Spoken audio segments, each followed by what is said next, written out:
Yo guys, Travis here, and Apple forgot about the big iMac. During this year's Scary Fast Apple event, which included new MacBook Pros and a new 24-inch iMac, I really expected there to be a bigger iMac. We got a new family of chips, including M3, M3 Pro, and M3 Max, alongside a new 14 and 16-inch MacBook Pro, and an updated iMac, but only the 24-inch model. The 24-inch model of which I'll be covering on the channel very soon, so keep an eye out for that video and subscribe to make sure you don't miss it. Also, if you didn't catch the previous video, we are doing an iPhone 15 Pro giveaway, so go check that out as well, and I'll have the link in the video description. Now, if we rewind time a little bit, the last time we got a larger iMac was in 2020, and it was still in Intel. It was a 27-inch 5K iMac, and it launched at a price of $1799. That iMac was then discontinued, and it was replaced by a 24-inch M1 model that came out in 2021. In 2022, we got the Studio display alongside the Mac Studio, which is basically the spiritual successor to the 27-inch iMac. For two reasons of which I don't think that this is the proper replacement for a larger iMac.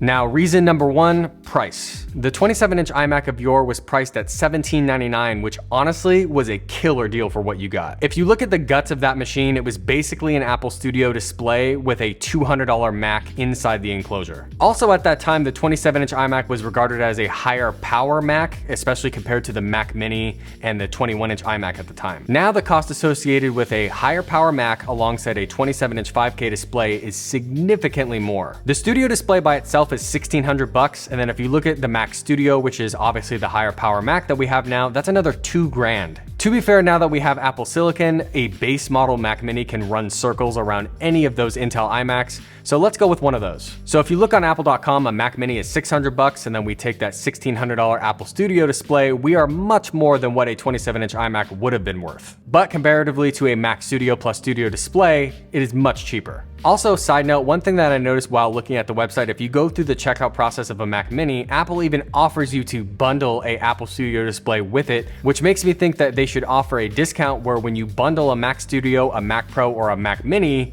you get a discount off the display. If there's not a larger iMac to look forward to, and this 27-inch Studio display is the way that Apple wants you to move with one of their 3 desktops, a bundle option would be super nice. But we are still missing one more thing. The 27-inch iMac not only included the iMac, but it also included accessories like a keyboard and mouse. Love them or hate them, the Magic Keyboard and Magic Mouse add to the value of that 27-inch iMac from 2020, so that's another $180 that would be added to that price. So now if you take a complete setup, which would include a Mac Mini, a Studio display, a keyboard and mouse, we're at $2,400. Which is basically another $580 compared to what the iMac was, which essentially gets you another base model Mac Mini. Now, reason number two, all-in-one. Apple in 1998 mastered the all-in-one form factor with the introduction of the original iMac, and throughout the years, of course, it changed its size and shape, but the all-in-one concept pretty much stayed the same. You go to the store, you buy one of these, you open the box, you've got one power cable, keyboard, mouse, plug that sucker into the wall, and you're ready to rip. Even a son and dog can set this up without the help of the parents. Having the display separately from the machine and then having to get your accessories like a keyboard and mouse not only makes the experience a little bit more cumbersome,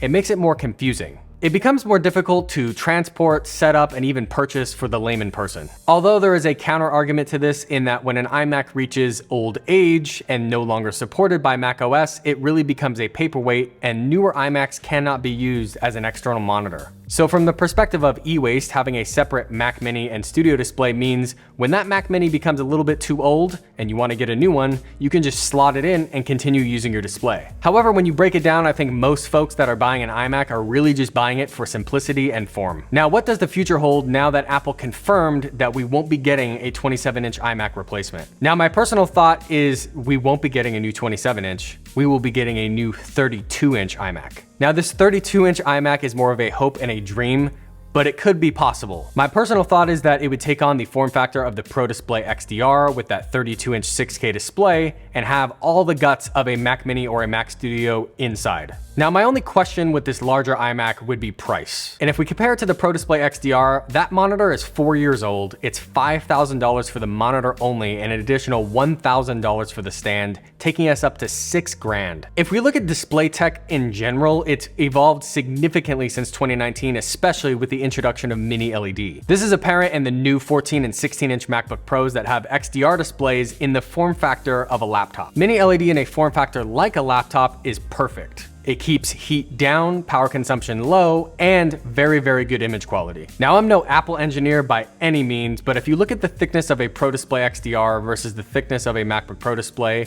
of course, there is variance here of size, but using a mini LED display in the Pro Display XDR would allow for a lot more room inside to be able to fit the guts of a Mac Mini or Mac Studio, similarly to the way the old iMacs used to fit an entire computer in the back. So let's take the base price of the Pro Display XDR, which is $5,000. That lines perfectly up with the iMac Pro that we got in 2017. And if you combine the processor advancements with Apple Silicon, combined with the display advancements that we've had since 2019, together you have the perfect recipe for an iMac Grande. This Mac would be perfect for design studios, photography studios, filmmaking houses, and many more creative applications where you need a ton of machines, but you want to keep the aesthetics nice. And if Apple wanted to bring the big boy iMac back with a bang, Thunderbolt 5 has plenty of bandwidth to be able to offer target display mode, which would allow for a MacBook Pro or a Mac Mini or a Mac Studio to utilize the iMac Pro's 32-inch 6K XDR display as an external display.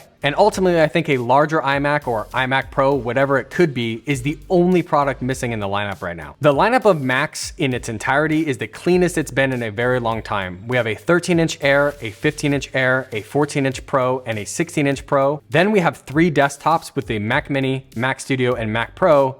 And then lastly, we have the 24-inch iMac in solidarity by itself, only offered in a single size with non-Pro chips. And I think that this bigger 32-inch iMac or iMac Pro, whatever it becomes, would be the perfect companion to the 24-inch iMac. It would have a larger, higher resolution 6K display, and it would have Pro chips inside. So that's my thought in terms of where we are in need of a larger iMac. And from 2009 all the way up to 2020, I think the 27-inch iMac was a very loved machine by many, including myself, and that's why I think Apple should make a larger iMac. Thank you so much for watching. Drop a comment down below on what dream iMac feature you would want, and have a good night.